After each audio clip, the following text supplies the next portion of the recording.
interested in mending your clothes, but you're just not sure where to begin? This episode is for complete beginners. No prior knowledge of sewing is needed or assumed at all. We'll cover mindset and expectations related to mending. We'll talk about the items you need to gather for a basic mending kit. And finally, we'll discuss the basic stitches and techniques it's worth learning and where to pick them up. This episode is 1 part pep talk, 1 part practical guide, and you'll be left feeling empowered to start repairing your own clothes. But if you're a listener who already engages in sewing and mending, this episode is kind of for you too. It's an excellent resource that you can forward on to people in your life who are interested in keeping their clothes in use for longer and who you feel might be open to learning how to do it for themselves. I felt it was really important to make this episode and have it out there in the world to help people who would like to start mending actually get going. So that's what this is, a ground zero, how to start mending your clothes episode. Because as a global society, we really need to be keeping our garments in use and out of landfill for longer. So stick around a few minutes for that.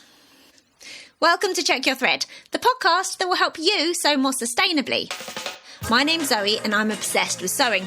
I've been blogging about it for over 15 years and I'm the creator and host of the popular handmade wardrobe challenge Me Made May.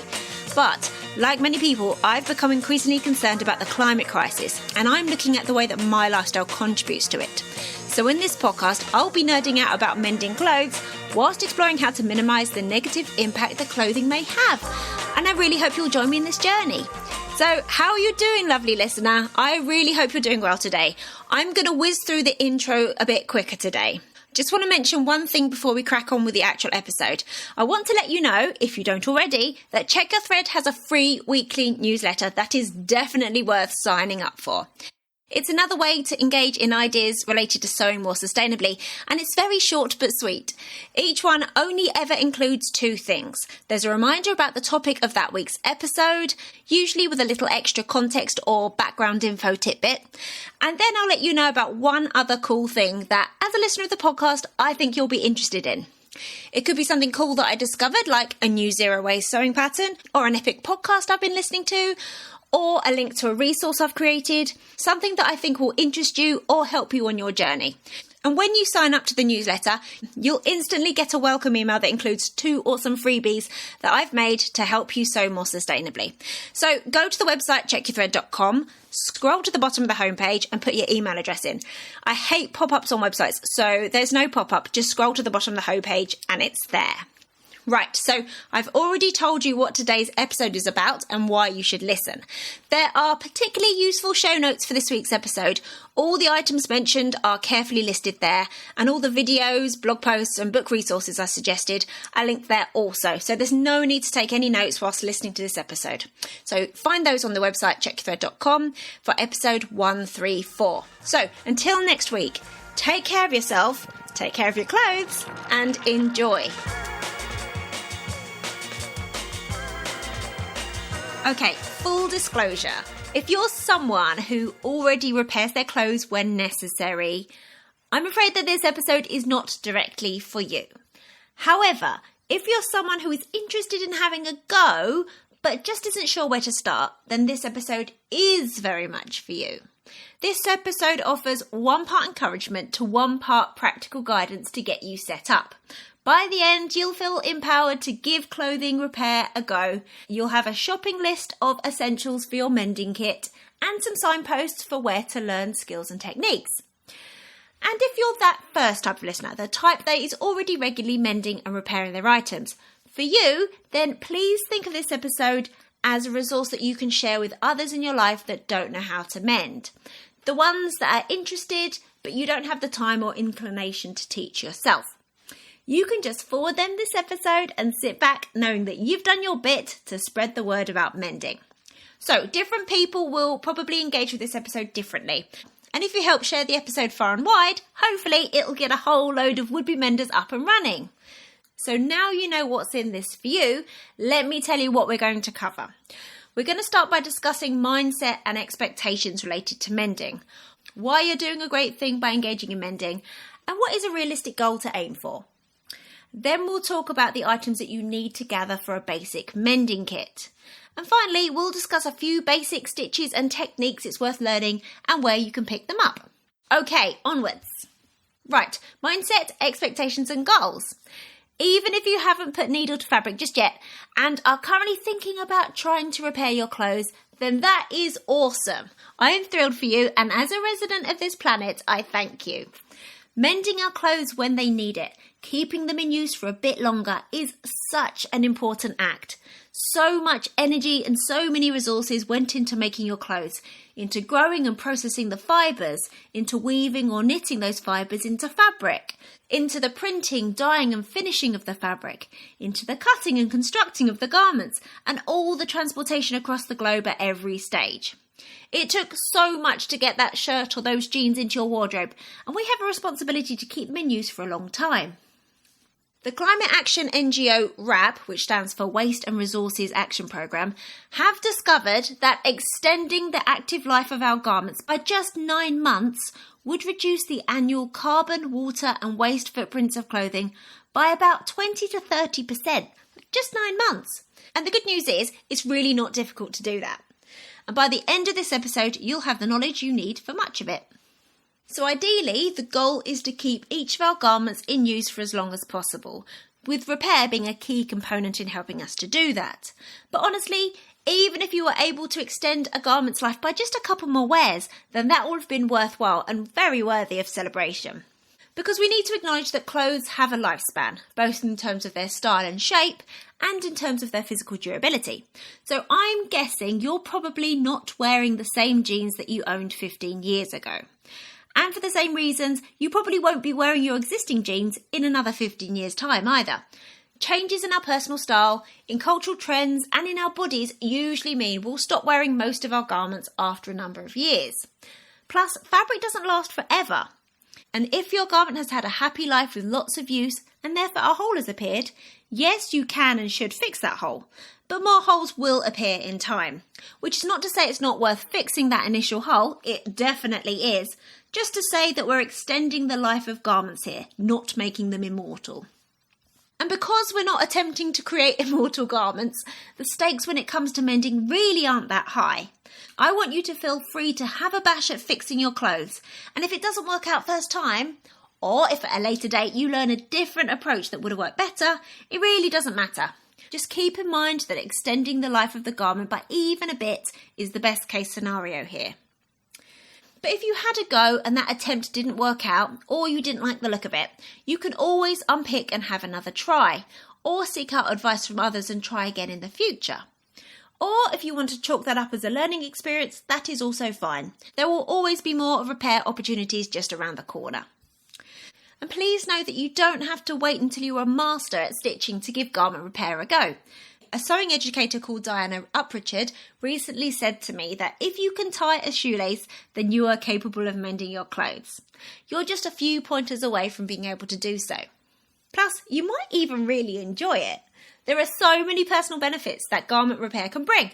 Engaging in an activity that uses your hands has so many well-documented mental health benefits. And then there's the sense of accomplishment at the end when you step back and look at what you've achieved.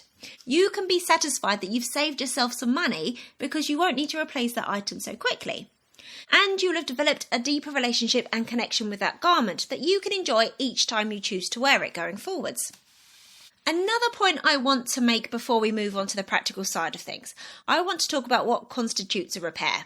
So a successful repair is literally getting the garment to a state where you can wear it again. It doesn't have to look like it's new again. The mend doesn't have to be invisible, or if it's a visible mend, nor does the mending have to look artful.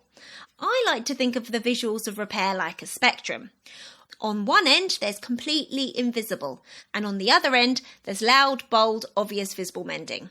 And there's everything in between. Invisible mending, particularly if the damage is extensive, is incredibly hard to achieve. Equally, a very creatively executed visible mend can take a lot of time and skill as well. Often, a more subtle but still visible middle ground is easier and quicker to achieve. This is what mending expert Gina Wigger calls hidden in plain sight. So that could involve some visible stitching, but using a thread that's a very close colour match to the original fabric. Or it could be a neat patch made in a similar fabric that blends really well with the original. So your preferred outcome of visible versus invisible versus somewhere in between, that's going to be subject to the type of garment that you're about to mend. It'll also be in relation to the context in which that garment is usually worn. And of course, there's the aspect of your own aesthetic. Basically, it all counts. So one final point. It also totally counts to take some or all of your damaged garments to a professional. So if you like the sound of keeping your garments in use for longer, but doing it yourself isn't something you've got the motivation or brain space for right now, no problem.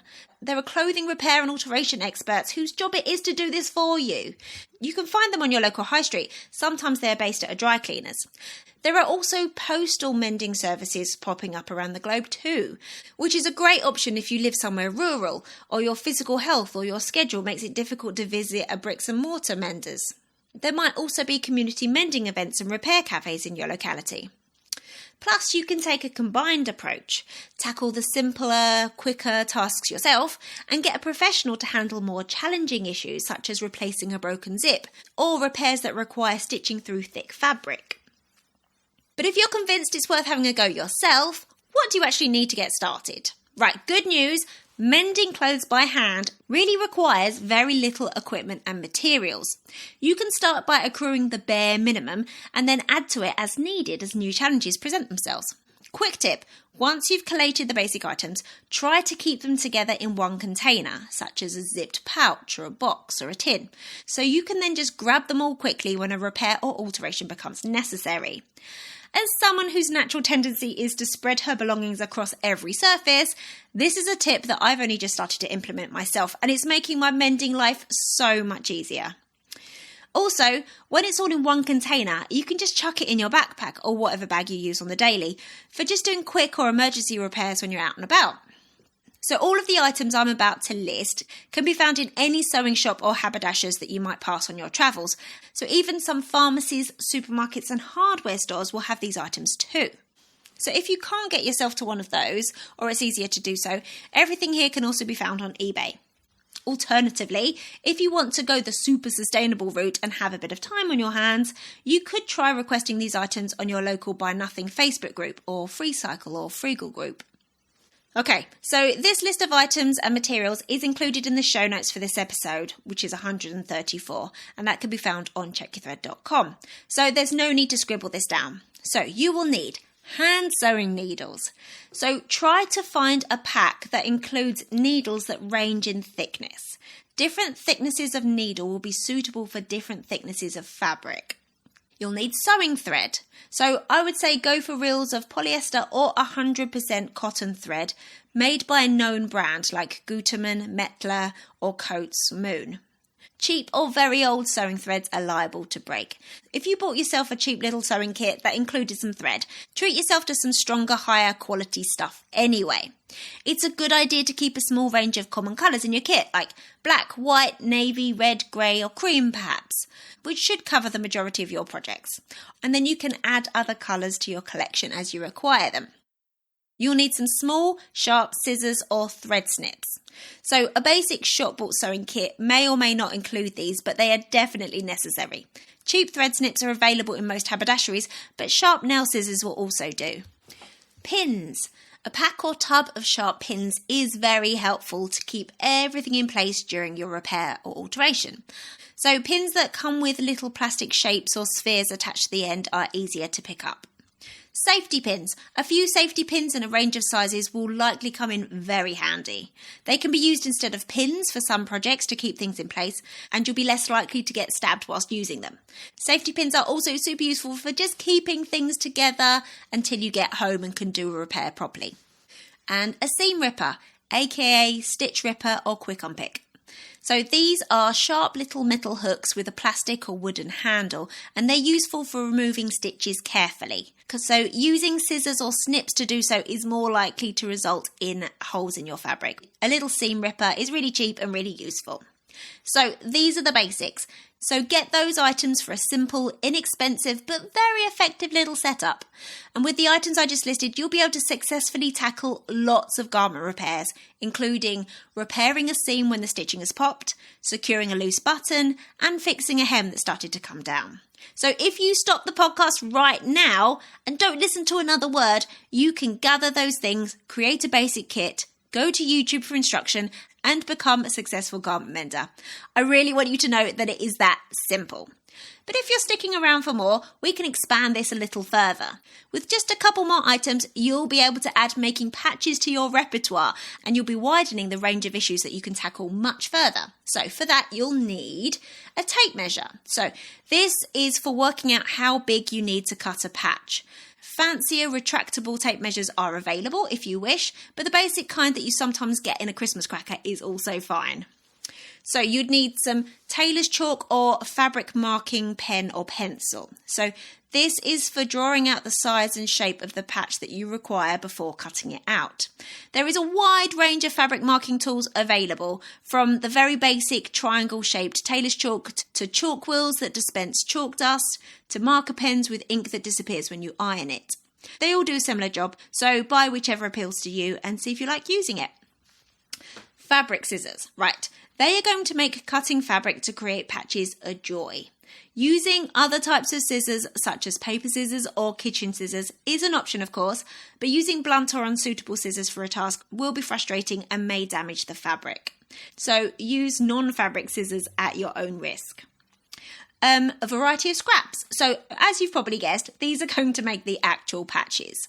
You'll need a variety of types of fabric. Basically, try to gather a selection that represents the type of fabrics that you actually find in your wardrobe, seeing as they're the items you're going to be fixing. You needn't go out and buy any though. Fabric scraps can be harvested from old garments that are beyond repair. So as you can imagine, making patches is not so easy when you're out and about, and some other more complicated repairs are better tackled at home. So I'd also like to add an iron and ironing board to this extended version of the list of things. So an iron. So this will help you improve the finished look of your repair. It is also essential for making neat patches, and at a later date using fusible interfacing if that's something you eventually get round to. So make sure the base or the sole plate of the iron is clean and free from any burnt-on residue. And I recommend keeping a piece of lightweight 100% cotton woven fabric with your iron to use as a pressing cloth. And you'll need an ironing board. So obviously this goes hand in hand with an iron, but I've also found that it can actually provide a really useful surface for resting your project on whilst you work. A heat-resistant surface like a kitchen worktop covered with a clean towel can be a substitute at a pinch. So with everything mentioned so far, there are so many repair tasks you'll be able to successfully tackle. I also recommend that people pick up a tiny stash of buttons and iron-on patches. So buttons, obviously it is great when you can catch a button that's coming loose rather than it's completely fallen off and then gotten lost.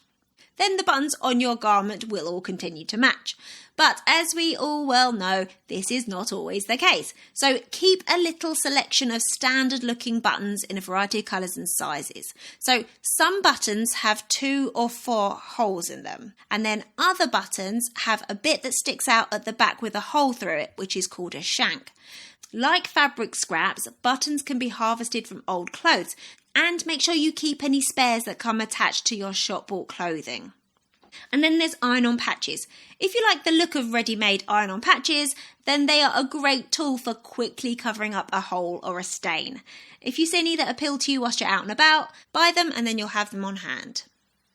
So with this selection of equipment and materials that I just listed, you will be able to successfully combat the majority of garment malfunctions. You'll be able to do the following: stitch on a button, repair the broken stitching in a seam, repair a hem that's come loose, repair a tear, repair a hole, and stabilise a worn out area.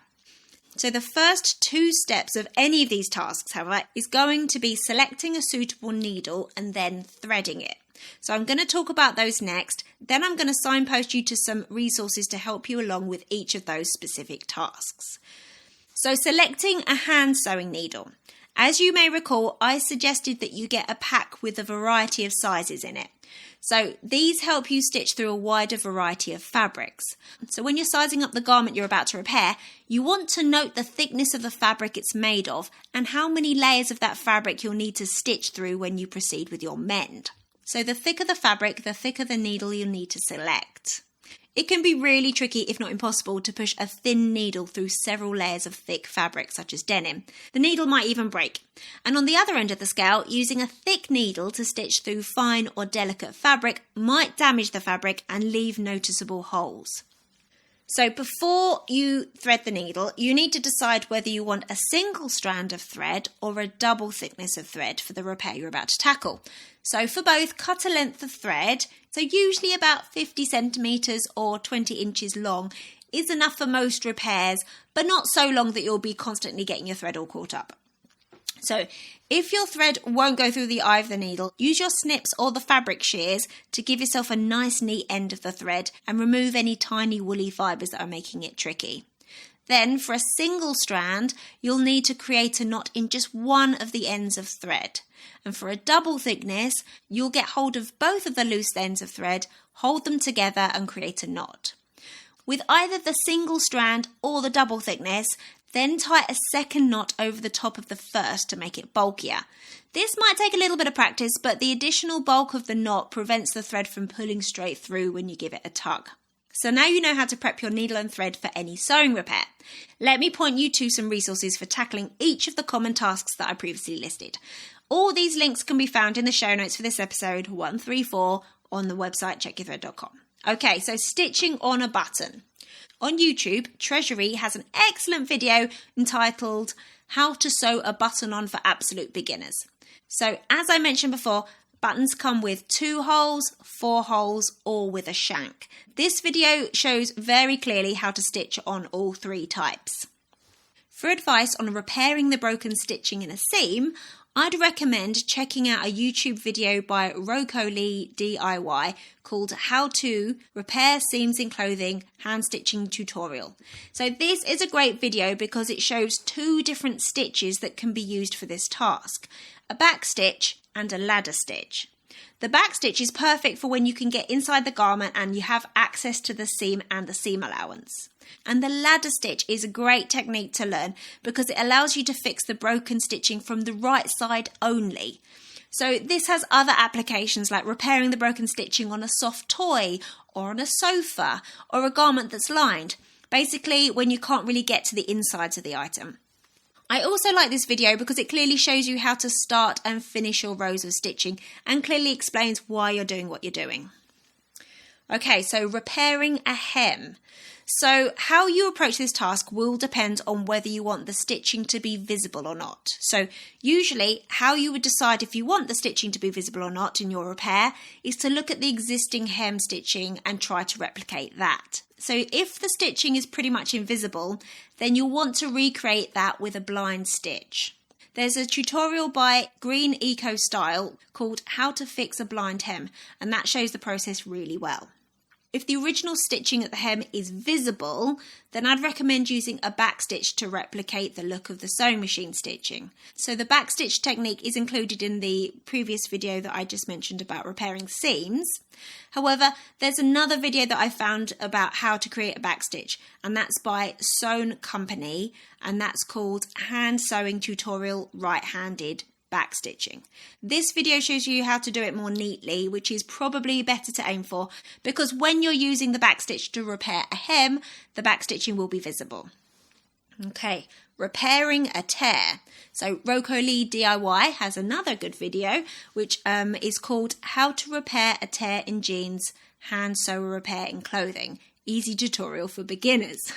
And this shows how to use a whip stitch to close the tear by bringing the edges back together and using a scrap of fabric on the inside to stabilise the repair at the same time. This is a good idea if the tear has occurred in an area of weakened fabric. I've also linked to another video called Learn by Yourself to Fix a Hole on Your T-shirt Beautifully and Elegantly. The technique used in this video is a bit more fiddly, but it does really show you how to effectively deal with a tear in fabric that probably occurred when the garment got torn and actually the rest of the fabric around it is undamaged. So, to repair a hole or stabilise a worn out area, you can create a patch that goes either above or underneath the hole or worn area. So you can have a lot of fun making patches, and there are so many approaches and methods. So some approaches and methods will be more suitable for certain fabric types and garments than others. So this little farmhouse has made a YouTube video called Mending 101, How to Mend Ripped Jeans, and that walks you through how to make a patch that goes behind the hole. It shows how to keep the patch in place with stitching around the edges of the patch, and then you whip stitch around the edges of the hole, which is going to stabilise it further and prevent the hole from getting bigger. So for making patches that go on the inside and the outside of a hole in a garment, I really like Katrina Rodabau's book, Mending Matters. And Indestructibles has a great blog post called How to Add Elbow Patches, which includes 2 methods, an iron-on no-sew approach and a hand-stitched approach. There are so many resources out there to help you with your mending. Obviously, I've mainly mentioned YouTube videos here because I think that video can be really helpful for beginners in particular. If you find a YouTube video that you particularly enjoy and you find the creator's approach helpful, then why not check out the rest of their videos, and then you can see if they have some other stuff you can learn from them.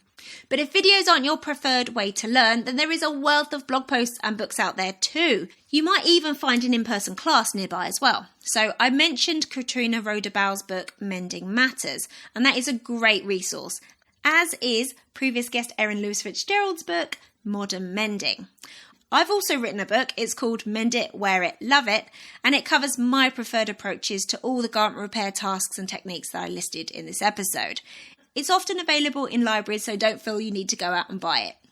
So there we go. I really hope you're now feeling empowered to have a crack at keeping your clothes in use for longer.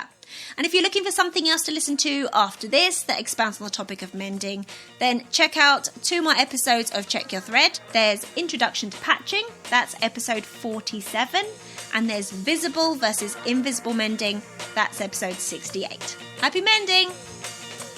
Thanks so much for listening. I really hope you enjoyed this episode and are left feeling inspired. For more info about the podcast, including show notes for this and every episode, head to checkyourthread.com.